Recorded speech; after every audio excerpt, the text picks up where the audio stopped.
Because I've got to pay extra for that, so I don't do it. So we need to start singing it. Girls, I know. girls. I'm like, yeah, no, we can live that. Trekkie Girls. Yeah, we're poor. We can't afford things like that. I think it's already about £10 a month. That's just basic. Hey, Carol's here! Yay! Carol, just in the nick of time. Just We're in going the nick live. of time. You're right. They just jumped out the shower. Just finished dinner, so yeah. Oh, bless you. And we got Gary, we got Nadim. Hello, everybody. Welcome to Friday night. And it's hello, Christoph. Hello, Zuma. Hi, everybody. It's the Trekkie Girls, and Carol's just beamed in right at the very last second. You right, Carol? Well, hello. Yeah. All good. Made it. Hey, Jay. Hi, everybody. Right. Oh, look at all the people. So many people. Okay, everybody. So what we thought we'd do today was we've been doing like pretty much non-stop. We've been doing Star Trek reviews, haven't we? We've been doing Lower Decks most recently, and then Discovering Picard before that, and now this little sad quiet period. No new Star Trek. No, we've been so spoiled. Like, I'm so used to having it. What the Spock? What the Spock? What the Spock? So yeah, we thought we'd do an AMA, Ask Us Anything. That's Ask Us Anything. We don't have to answer everything. And we thought we'd throw some questions out, or you can throw some questions at us. It can be about anything. Star Trek. Star Trek if you want, if you never get bored enough. And yeah, so do throw out your questions. We'll put them up on the screen, because talking about Star Trek is our most favourite thing to Carol looks like she's mid-transport. She has a beautiful sepia glow. You do. Oh, thank you. Oh, how is Sarah's training? Great. Would come up. Great question, Christoph. Sarah, would you like to answer? How do you think your training is going? Well, I think I'm very good with the new stuff. I'm up to date, and I've enjoyed it very much. So, yeah, I've been a very, very bad tit, to be fair. Yeah, I haven't watched just DS9 for a little while. I kind of want to get back into that, really. And like, I feel like I'm missing out not having seen any Enterprise. Like, I think I've maybe seen like the odd, maybe like one. I think I've watched an episode with you guys. But yeah, Enterprise, I just don't know what happens, and I feel like I'm missing out. And I really want to. We won't stop you. Yeah, because I do love Voyager, but I feel like I need to be like a little sabbatical of work and just watch it solidly for like 6 months. The minute you start watching Star Trek without any supervision is the minute your training is over. Yeah, without being prompted by you guys. Yeah, true. I do need to get back on it, actually, because I was really enjoying DS9, and I still haven't got to the good bit, like the singer. Is it James? James? Yeah, well, that's quite a little way away yet, but yeah. I just I know it's going to get really good, so I'm I will. Sarah must try harder, but yeah, I do want to get into it, definitely. First memories of Trek, Nadim says. Ooh, okay. Who wants to go first? Do you want to go first, Carol? Oh, this is tough. Like, I remember watching it with my folks at home. Like, you know, it was on BBC Two at about 6 o'clock. Like, Simpsons were before it, and then you got Star Trek afterwards. I remember being really excited. I think I remember watching the first episode. I remember watching the pilot and really loving Q. I'm not sure if that's my first, like, that's the memory I remember clearly, but I think there was Star Trek before it, like original series when I was really tiny, just always sort of on in the background. But yeah, yes, my first memory is watching first TNG. Yeah, and having my little model Enterprise toy, which I loved. And yeah, I do remember TNG being on. I do remember it. That theme tune is just it's iconic. Iconic, isn't it? But I think my most prominent memory, I think, was it First Contact with you guys with the Borg and yeah. Scared the bejesus out of me. Scared the bejesus out of me. So I think that's my earliest like prominent memory.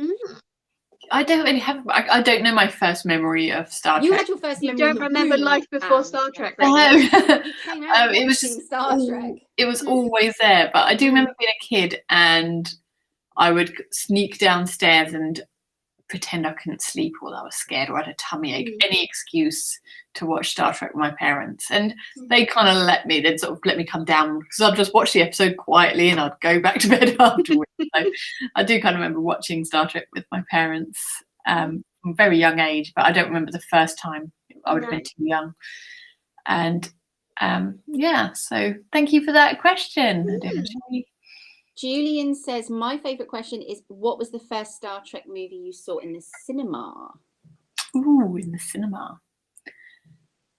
I remember mine. It was The Undiscovered Country. I was going to say the same. Really? Oh, Yeah. we were probably about old enough to go see it. And I went with my dad and my brother at the Cosham Cinema. Aww. And he was telling me all about, before there was TNG, this is my Star Trek we're watching. And of course, I knew who they all were. I'd seen the original series, but I remember loving it. I loved it. I remember clearly the bit with the, like, on the spaceship with the 3D blobs of blood in the ship, and like they turn on the gravity and it all falls. I remember thinking, oh, this is amazing. I think you guys would have to tell me what my first one was. Was it All My Data Died? It was at the cinema. First Contact. And we all saw it together. Oh, no, but at the cinema. Yeah, at the cinema. At the cinema. Okay. Yeah. There was another question. I've lost it now. Whoopsie. Oh, Digital Drifter asked what happened to your Trekkies in training. That's me. I'm still here. I'm still here. We're still training her. No, I'm still training. What was your first convention? Ooh. Mine was DST3, and it was so good. What was yours, Carol? I think mine, I don't know if it counts as a convention, because it was Generations at the Royal Albert Hall, which was a different format to the conventions we had today, which is where you just had talks so they just came in and they had like a half an hour to hour segment. And so I had Gates McFadden, and then Nicole Nichols came and she talked about her biography she'd just written. This is how old it was. Wow. And then we had Michael Dawn, who did the most amazing Patrick Stewart impression, and it was just so funny. Then we had Rick Berman come in, and he showed us the opening sequence to Voyager or Deep Space Nine. Must have been. I think it was Voyager. Must have been Voyager. And I remember thinking, this is the most beautiful thing I've ever seen. Oh. And then Patrick Stewart came on, and I just remember clapping for solid hour. I don't remember sitting down. He just constant clapping. But yeah, that was my first. Oh, great. Can you see all the questions, Sam, or are you? Yeah, I can. Yeah. Oh, I was going to say, I'm writing them down. You're okay. Don't worry. I can see them and I can scroll. So many questions. No, coming in good. Thank you, everyone. My first Star Trek convention was actually the Creation Entertainment convention in London in the early noughties, I think, sometime in the Nice. I don't know, maybe 2005 or something like that. And that was it. I was absolutely in the nexus. I was like, I can't believe I'm here. And I don't know, I think there's something about that era where Star Trek's actors were so much more accessible, right? There was a bit of a lull in Star Trek anyway, and you could just I remember just walking around and talking to George Takei and being really charming. I don't know. We didn't know each other. Star Trek wasn't cool though, Sam. It was having a bit of a lull, wasn't it, in its popularity. Sam, you were a geek, Yeah, I didn't care about that, and so I hung out with him and hung out. He tolerated my presence, and Patrick Stewart was there, and that was amazing. And after that, I came home and. That's when we decided we were going to go to Vegas one day. It was a couple of years after that we booked our next convention. I've been hooked from that moment onwards. Was that you and Neil? Yeah, that's me, Neil. Oh, so when you say we decided.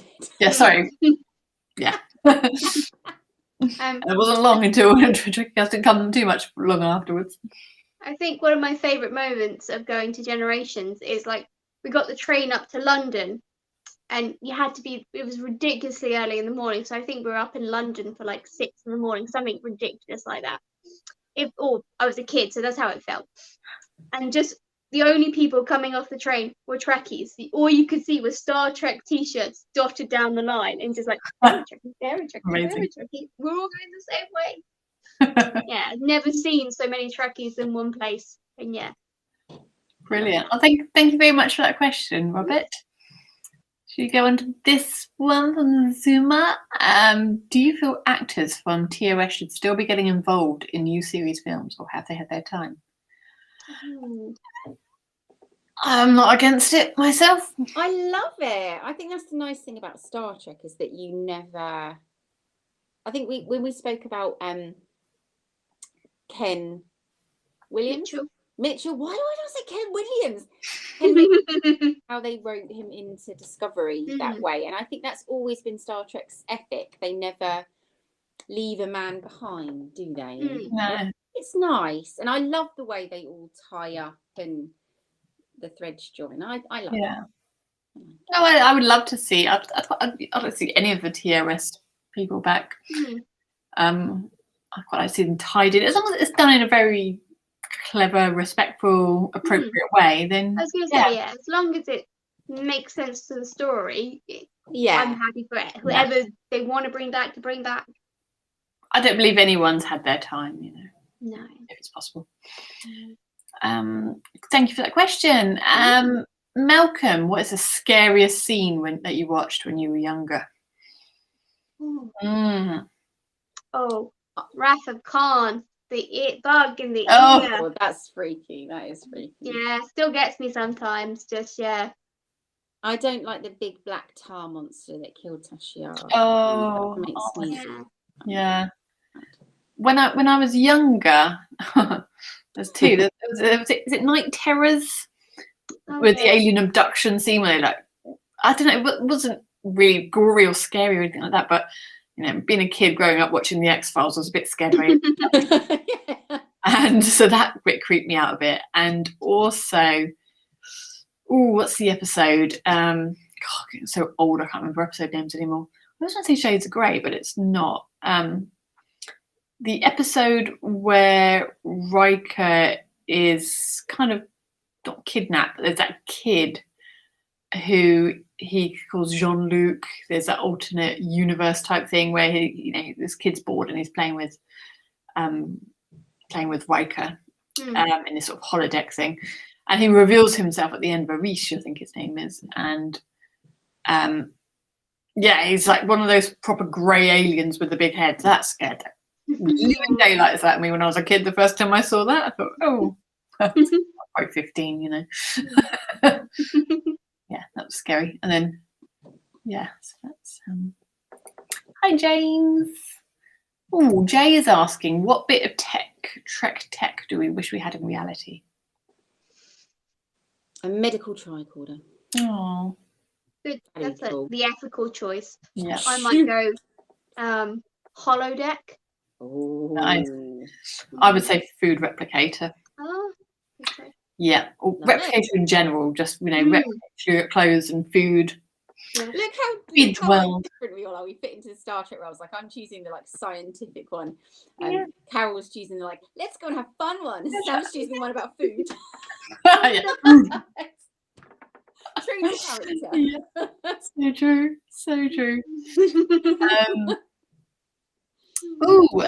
This is an impossible question, Julian, but I appreciate it nonetheless. How has Star Trek impacted you on a personal level? I don't know how it hasn't impacted me. That Star Trek is like symbiosis. There's no you can't separate Star Trek. It's like what would be left?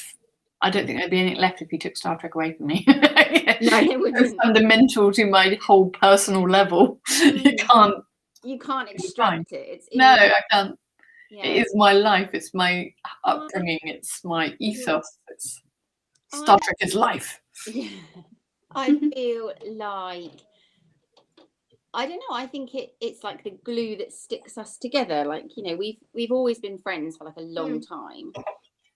But I think the last few years, Trekkie Girls has just given us that, you know, extra reason to chat and, you know, do stuff together. So I think it's brought us closer together as a threesome. Threesome. Love you. Oh. So Star Trek is our forever series, you know. That's why we're pleased there's a lot more of it coming. Yeah, I think it is like a group hobby as well, isn't it? Like you say, Sarah, we're always friends, and then we sort of, but like any relationship, you've got to keep going forward, haven't you? And this is another way. We have an activity we do together. Everyone knows, even like our wider friend group knows that this is our thing. Like we're part of another group as well, but this is our thing, you know, and we have things to look forward to in the future. You know, we're not just talking about the old days as a group of friends, which you can get into as a friend group, can't you? You can just talk about the old days, especially as you get older and you're not going out as much. Whereas now we've always got something to look forward to and something to talk about, which is nice. Definitely. That was a nice question. Thank you, Julian. Oh, here's a good question from Christoph. Any personal role models amongst the Star Trek cast? Maybe even a career decision based on Star Trek? Ooh. Whoa. Interesting one. You want to go with that? Shall I go first then? Okay, well, personal role model amongst the Star Trek cast. I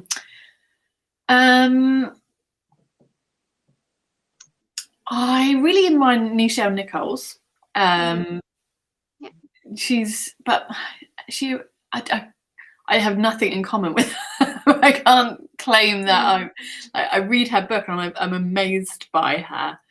And then I just think, you know, I had every life opportunity Nichelle has, and look what she's done. You know, I've done nothing like as great as that. But nonetheless, she's someone I admire. Yeah, it's a good one. Career decisions. Yeah, I probably was influenced by Deanna Troy training to become a counsellor. I went into politics before that because I just wanted the world to be like Star Trek. The world is not ready for that. They don't like that right now. Yeah, you were before your time, hun. Yeah.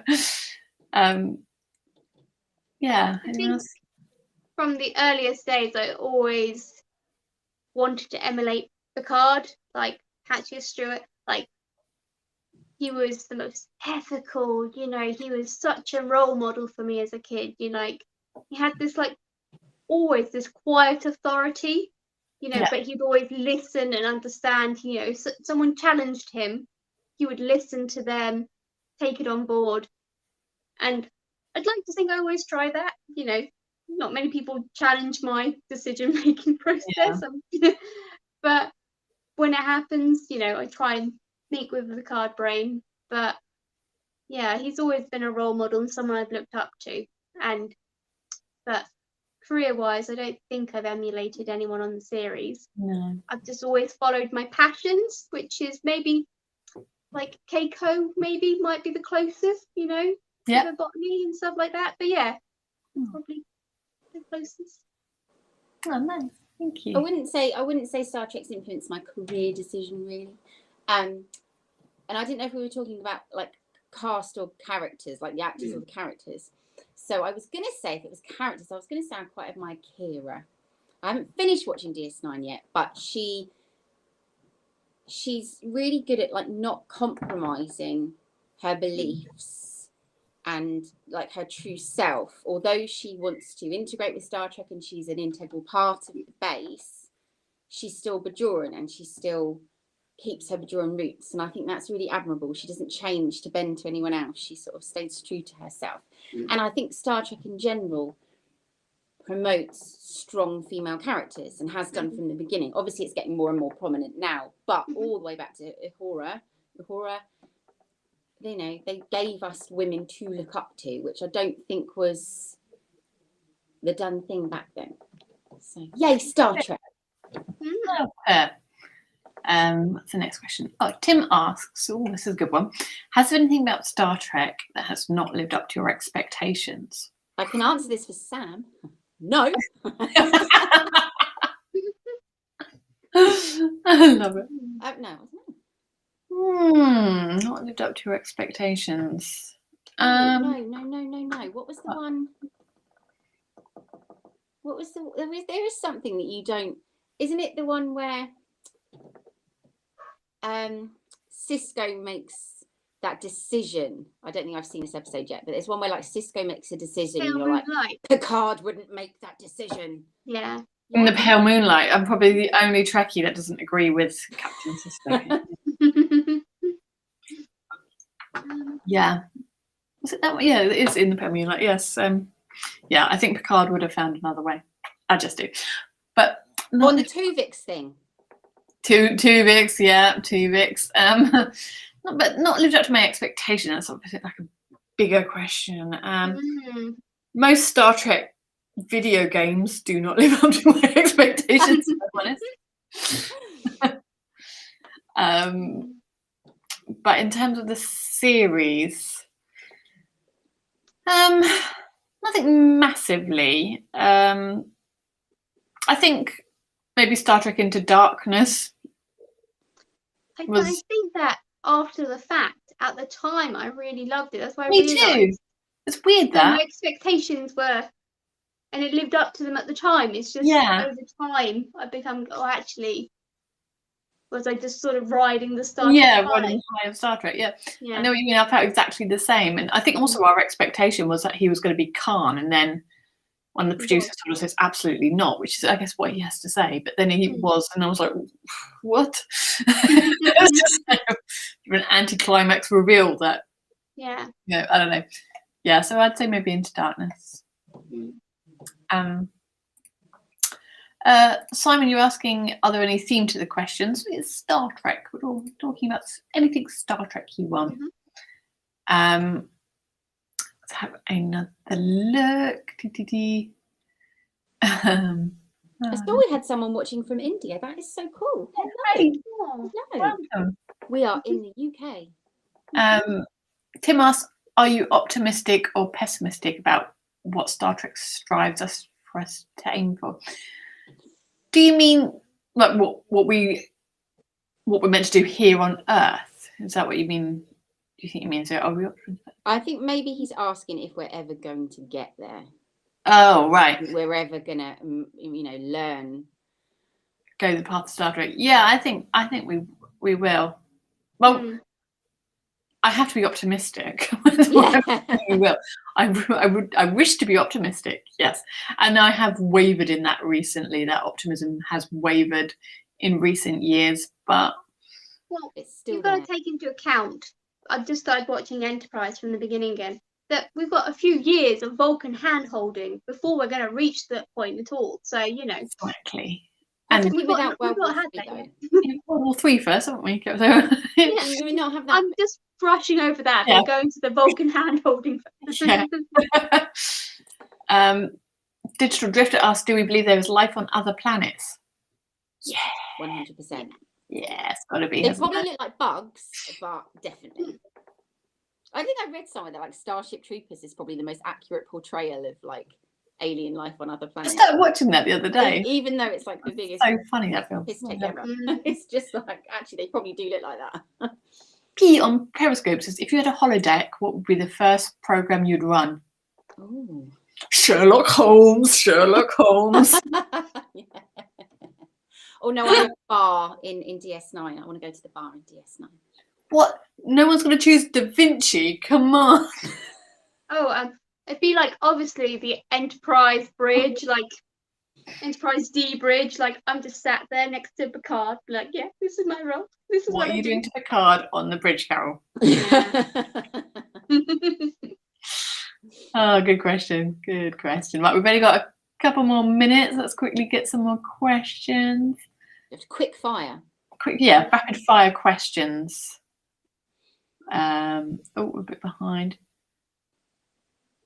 James asked, what is the best series and why is it TNG? Yes. It's TNG. Julian asked, are you still dreaming of meeting Chris Hemsworth and Chris Pine at DSTL convention? Yes, we are. Mm-hmm. Yes. I've probably told this story before, but when I was briefly worked on DST3, and we had a meeting about who we should hire, and we did actually approach Chris Pine, and his fee was kind of like the price of everyone combined a weekend. And so me and one of the other organisers were like, well, we can afford him for 3 hours, right? We just condensed the entire convention to 3 hours long. And we don't bring other people in. We'll just take care of him. It's fine. Yeah, so yes, we would very much like to see Chris Pine. And yes. Great then. So Neelix is okay. Here's a good one. Robert asks, how is being a Trekkie in the UK different from being a Trekkie in the US? I have no idea. Nowadays, not so much. I don't think there's much of a difference anymore. More conventions, I suppose, because it's a bigger. As a kid, I was a member of a starship who would pirate copies over in America of episodes so we could watch them in the UK before they aired, because we had to wait so much longer for episodes to air over here. So I was like, they'd bring them over. They were the worst quality. I'd be so excited because it would be, a couple of weeks before it aired over here, and I get to see it and just Jay makes a good point. There's so much more merchandise in the US. Plus you get Star Trek 24 hours, sometimes a lot, like 6 months before us. In the case of Lower Decks, which, so in social media terms, that's everything, isn't it? It's all out there, so you've just got to be very careful for a while, for spoilers. But the merchandise, I was on StarTrek.com's shop the other day and I wanted to buy some posters. You just can't get them here. It's shocking. And I bought something, I had to send it back. It was so bad. The quality was so bad. But otherwise nowadays not so much. Probably going back, when we went to my first Vegas convention, I did notice a difference. The Trekkies here were a little bit more reserved, I felt, not as outgoing in their costumes. That's all changed now.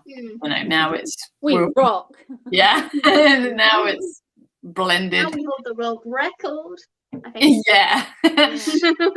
Now we walk around convention centres in gold bikinis, painted green. Yeah. There's not much difference now, but we are grateful for Americans paving the way for that. So let's go out. Jane's just asking if we ever went to Page's Bar in London. Did you ever go, Carol? I didn't know. I was was never quite old enough to go. Yeah, just slightly too young. We've had so many things. I know. We really wish we had. What do you think will be the best? I mean, you've got Quark's Bar. Did you ever go to Quark's? Is probably the sort of our age one, but we do want another one. Gary, you went on the Star Trek Hyde experience. Yes, that was so good. I got to go on that too and thoroughly enjoyed it. And there was that travelling one as well, wasn't there? There was this Star Trek exhibition that travelled around the UK. Came to our town once or twice. I remember going on a London school trip up to the Science Museum, and we saw the Star Trek exhibit. Like, no one else cared. Me and Sam were like, this is the most exciting thing ever. Girls. Yeah, so true. Brilliant. Ready, guys. Well, thank you so much for all those lovely questions. I really enjoyed talking about Star Trek and really appreciate you spending the time talking to us tonight. And we hope you all have a lovely weekend. And hopefully see you again next week. We'll surely think of something else to talk about. Have a good weekend, everyone. Take care. Bye. Bye. Bye.